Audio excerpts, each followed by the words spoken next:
Bonjour, il y a quelques jours, Jean-Luc Reichmann a envoyé cette vidéo, le coup fatal d'Emilien, donc c'était le 30 avril, hein, aujourd'hui dans les 12 coups de midi. Regardez, alors donc voilà, donc c'était un gros suspense. Bon, au départ, comme d'habitude, une question facile, et puis après, eh bien, on s'est aperçu qu'il y a des questions où Emilien s'est planté, donc c'était celle-ci, qui est le ville de l'Aisne, doit son nom au fait qu'elle était une villa à côté de la forêt de Retz, donc c'était Villers-Cotterêts.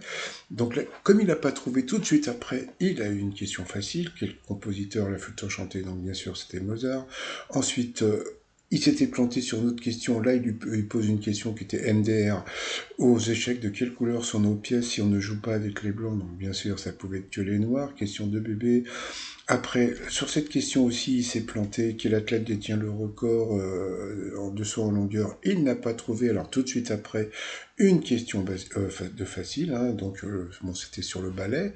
Et ensuite, de quelle couleur est le bonnet phrygien? Ça, c'était une question pour le candidat. Et comme on peut voir, le candidat, il lui est resté 5 secondes quand Emilien, il lui en restait 15. Et après, donc, ils lui ont posé cette question. À quelle autrice doit-on la trilogie de Fleurville et son héroïne Sophie? Donc, bon, un bouquin où il y a une Sophie, à part les malheurs de Sophie, c'était facile à trouver, mais il l'a pas trouvé. Alors, comme il l'a pas trouvé, tout de suite après, il a eu une question de bébé, hein, de quelle religion célèbre-t-on la fête de l'Aïd et la fin du Ramadan?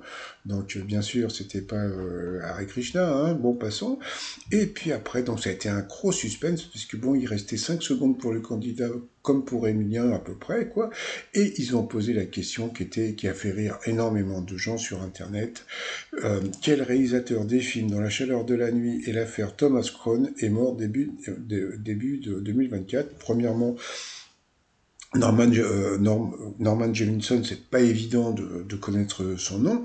Deuxièmement, comment dire, la question elle faisait 3 kilomètres.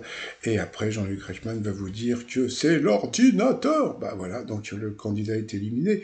C'est pas grave, si tu connais le truc. Alors il y a un truc qu'il faut savoir aussi, parce que je me suis aperçu du truc, c'est que souvent, donc à chaque fois que Emilien se plante, tout de suite après, il y a une question facile. Alors il faut savoir que les candidats aussi, de temps en temps, tant qu'ils se plantent, des fois ils ont des questions faciles. Mais c'est pas automatique pour les candidats, tandis que c'est automatique pour Emilien. Voilà, bon bah merci à Jean-Luc Reichmann de nous avoir montré que la dernière question, elle faisait 3 kilomètres. Allez, je vous dis à plus tard, bye bye.